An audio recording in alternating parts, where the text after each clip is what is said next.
Magandang umaga sa inyong lahat mga ka-chicken farming. This is JC De Guzman of Alpha Adventure Farms. So, a few minutes ago nag-report sa akin yung isang kliyente ko na umorder sa akin dati ng Rhode Island Red. At sabi sa akin, yung isa niyang inahin ay parang may sintomas ng vent glit. Ano ba itong vent glit na to? Ano ba itsura ng isang inahin na may vent glit? Ito yung mga inahin na marumi yung puwitan, malagkit, parang yung dumi nila dumidikit sa balahibo, palaging ganoon ang itsura ng puwitan nila. Samantalang yung iba naman ay malinis, dry ang kanilang puwitan. Itong vent glit na to ay isang protozoan or fungal infection. Yan. Nagkakaroon siya ng because of the infection, no, nag-excrete siya ng mucus na yan, infected nga. Kaya nagkakabuhol-buhol yung kanyang mga balahibo sa puwitan at maduming tingnan. So, ang maganda dito ay pwede itong magamot ng isang broad spectrum antibiotic, no? Ang cause nga nito ay kung hindi protozoa or fungal, kung hindi protozoan, fungal infection ito. So, kailangan ba itong gamutin? Ito ba ay isang alarming na klase ng sakit? Ito ba ay nakakahawa?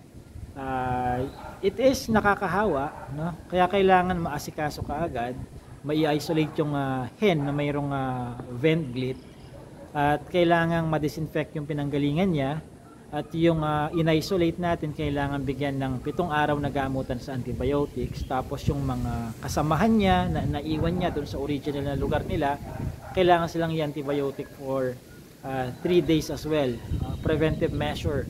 So doon sa antibiotic na gagamitin ninyo, sundin ninyo yung dosage para sa prevention lang. Doon naman sa ihiniwalay natin na may sakit, na may vent glit, ang dosage doon ay for treatment, for cure. Mas matapang ang para sa kanya. So anong ginagawa ko kapag may ganyan akong case ng vent glit? And by the way, ang rooster hindi nagkakaroon ng vent glit, no? Yung nagkakaroon ng vent glit is yung mga babaeng manok lamang, no? There are cases na minsan may rooster ka na parang nagkakasipon ng puwitan din niya, malagkit, pero it's not vent glit. Okay? So, ano ba ang epekto sa inahing manok kapag nagkaroon siya ng vent glit? So, ang epekto niya sa kanya ay stress. At kapag stress ang manok, maaaring maapektuhan ang kanyang egg productivity. So, maaari siyang umabsent sa pangingitlog. Kung hindi man na-absent ng tuloy-tuloy, mababawasan yung egg production mo. Mas malala dyan, because of stress, baka magkaroon ng secondary infection kagaya ng sipon. At kapag lumala pati yung sipon na yan, hindi naagapan, baka mawalan ng ganang kumain yan, maging loner, maging downer rather, hindi loner, ano? It could lead to death, no? Kapag talagang hindi nasikaso, hindi naagapan, no? So saan nagmumula naman yung fungal infection na yan or protozoan infection? Sa maduming paligid. Kapag yung inaapakan nila palaging may dumi, no? Nalilinisan lang kapag once a week. Kaya recommended ko sa inyo dito sa amin sa Alpha Adventure Farms ang standard operating procedure, twice a day ka magwalis, sa umaga at saka dun sa hapon.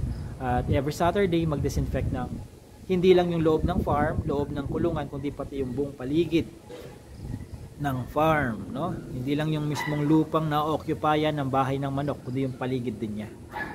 And of course, kailangan yung biosecurity mahigpit, no? Yung caretaker na may foot bath, nag-alcohol siya, at hindi kayo nagpapapasok ng mga outsiders doon sa area, no? Prevention is better than cure. Mas magastos ang treatment, no? Labor intensive pa yan. Imbes na yung mga healthy na lang ang inaasikaso mo, normal na pagpapalit ng inumin, pagkain, nadagdagan tuloy, no? Magde-disinfect ka ng mas madalas kaysa sa kailangan. Meron ka pang inihiwalay na babantayan, 7 araw na gamutan. Pagka nagkamalas-malas, higit pa sa 7 araw yung gamutan natin at monitoring, no? So ito yung treatment natin dyan. Una, kuha ka ng timba, lagyan mo ng maligamgam na tubig, siguro mga 2 litro na laman na tubig niyan. Tapos sa kada 1 litrong tubig, maglagay ka ng table salt, mga 100 grams, no? Sa bawat 1 litro ng tubig. So dahil 2 litro yon, 200 grams na table salt. Huwag naman iodized salt, magastos naman, no? So tapos dahil maligamgam yon, isasawsaw mo lang yung puwitang bahagi niya. Hindi mo siya paliligo ang buo, yung puwitan lang na bahagi. So linisin mo lang ang puwit niya, no? Pag nalinisan mo na, iangat mo syempre, tapos punasan mo ng towel or i-dryer mo. Dahil backyard tayo, malamang wala tayong dryer dyan sa farm. So, malinis na basahan na lang. Malinis ha, hindi yung basahang na full kung saan nakasuksok lang sa paligid. No? Malinis na basahan, punasan mo yung pitang naibabad mo, tapos kung usually nakakalbo yung ano niyan bandang puwitan, nakakalbo, naglalagas yung balahibo doon. Tapos makikita mo parang namumula-mula, no? Parang medyo maga, no? Normal 'yon, normal na epekto 'yon ng vent glit. So gagawin mo ngayon, kung mayroong sebo de macho diyan, pahiram ng sebo de macho 'yon. Okay? Pagkatapos, yung manok mo for 7 days, no, i-antibiotics mo. Kung gusto mong makatipid, water soluble na antibiotic, no? Pwede kayong umorder ng Premoxil kay Alpha Adventure Farms, free delivery din 'yon. Yung dosage nakasulat sa gamot, basahin nyo kung gaano katapang, ilang gramo per litro ng tubig, no? Pero 7 araw yan. Kung gusto nyo naman ng mabilisan, L-Spec, Lincomycin, Spectinomycin, yung hindi generic, injectable yan, either sa kanyang pitso or doon sa kanyang batok, no? Sa pitso, intramuscular, doon sa kanyang balat sa batok, that's subcutaneous. May video na rin ako kung paano magturok ng manok ng subcutaneously.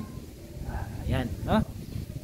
Pagkatapos ma-injectan nun, yung sa L-Spec kasi 0.80 ml yon, no? For 3 days, sunod-sunod yon. Minsan aabot ka ng 5 days. Mahal nga lang yung L-Spec dahil hindi ito generic, no? May mga generic na L-Spec, ingat lang kayo dahil baka akala nyo nakakamura kayo. Hindi nyo alam, syempre pag nakamura ka, babawian ka naman sa ibang paraan nung na-discount mo, no?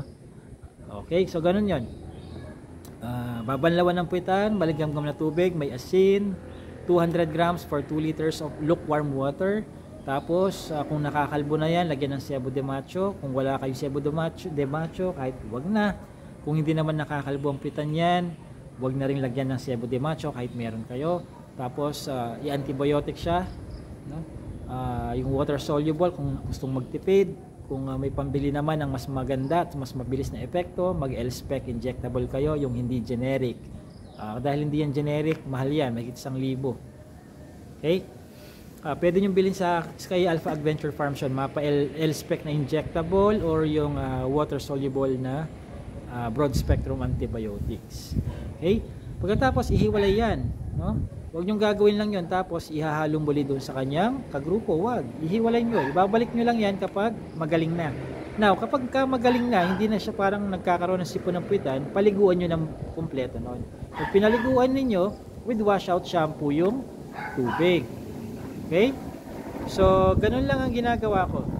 So, base sa experience ko, napapagaling ko ba? Yes. So, hindi yan kasing alarming ng like Coryza, hindi yan kasing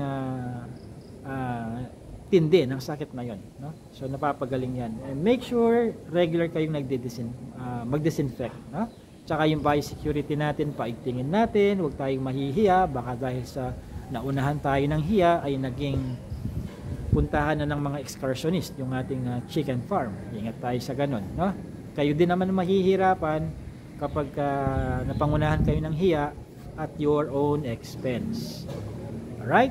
Now, diniscuss ko ito sa aking chicken farming seminar. Yung mga common chicken diseases, nabanggit ko lahat dun sa seminar na yun. Nakahanda na yung 4 na oras na video. Diferensyang magre-register na lang kayo, magbabayad, tapos within the same day magkakaroon kayo ng account, aaprubahan ko. Okay? Iiwan ko yung registration link sa description ng video. Pwede kayong magbayad through GCash or using your credit card. Wala kayong hihintaying petsa para sa seminar, hindi siya live, no? Naka-record yung 4 na oras kong video na seminar na yon, papakinggan nyo na lang. Tapos, kung may mga katanungan kayo, may libre namang consultation for 30 days through email. Siyempre, may follow-up questions kayo dyan. Hindi nyo naman pwede akong kausapin sa video dahil recording nga yun, hindi yun live, no? Pero kahit ganun pa man, libre naman ang consultation sa email for 30 days pagka-approve ng inyong account. Siya, yun na muna for now. This has been JC De Guzman of Alpha Adventure Farms.